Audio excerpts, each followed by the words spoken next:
अखिलेश यादव मैनपुरी को क्या संदेश देना चाहते हैं, ये उन्होंने बता दिया है। दरअसल डिंपल के सहारे वो नेताजी की सीट अपने पास रखना चाहते हैं। उधर भाजपा भी इस बार मैनपुरी के दंगल में पूरे दमखम के साथ उतरने के लिए तैयार है। और ये तैयारी तब बड़ी हो गई जब अपर्णा यादव की भूपेंद्र चौधरी से मुलाकात की एक तस्वीर जारी की गई। और इस तस्वीर के सामने आने के बाद सवाल उठा, क्या नेताजी की विरासत पर छोटी बहू और बड़ी बहू के बीच मुकाबला होने वाला है? और अगर ऐसा हुआ तो ये चुनाव बहुत ज्यादा रोमांचक हो जाएगा।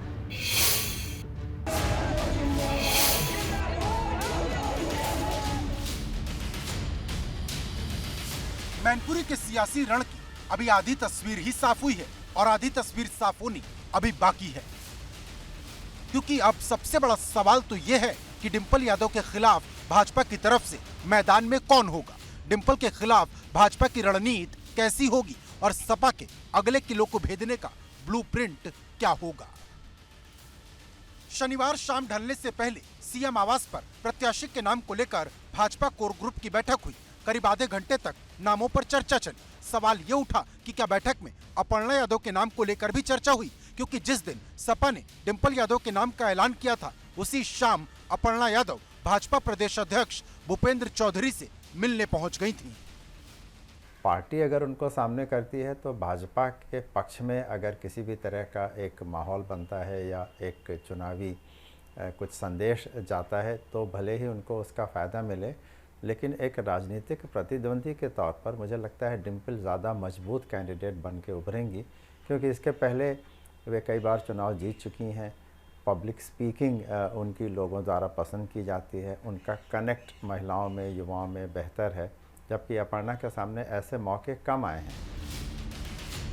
यानी सवाल सीधा है, क्या नेताजी की कर्मभूमि पर मुकाबला छोटी बहू बनाम बड़ी बहू के बीच होगा? यानी क्या भाजपा अपर्णा यादव को प्रत्याशी बनाने पर विचार करेगी? और उससे भी बड़ा सवाल, क्या अपर्णा इस मुकाबले के लिए तैयार होंगी?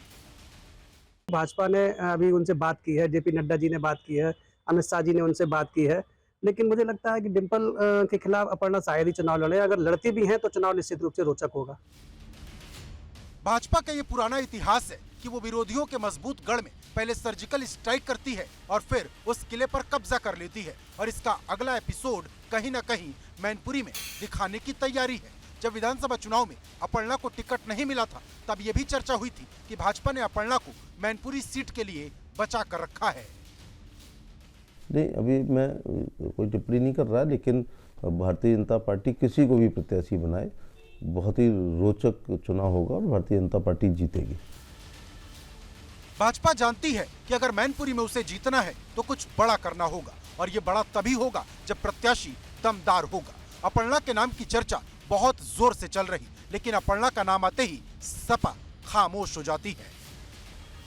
समाजवादी पार्टी के लिए नेताजी की सोच, उनका विजन, उनकी बनाई पार्टी का चुनाव चिन्ह साइकिल, उनका समाजवादी पार्टी का झंडा महत्वपूर्ण है।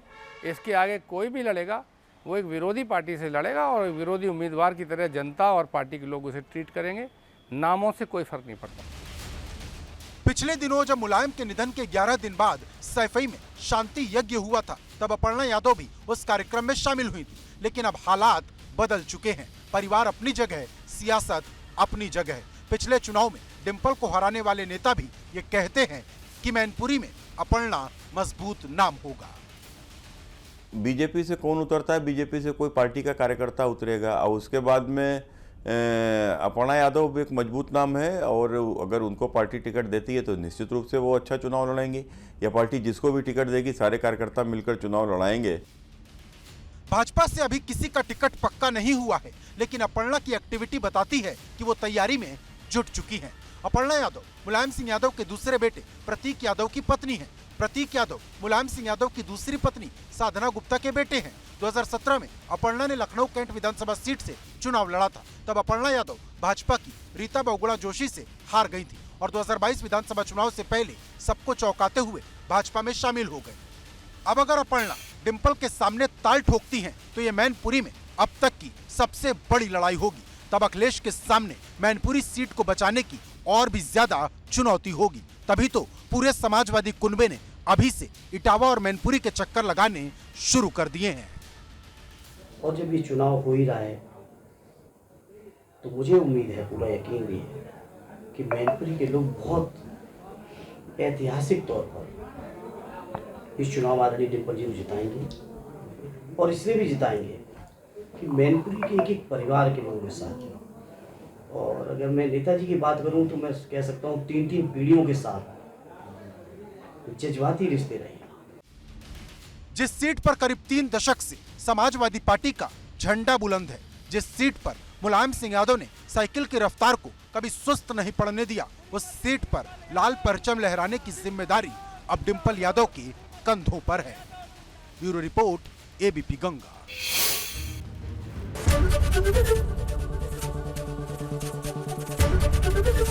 एबीपी गंगा, खबर आपकी, जुबान आपकी।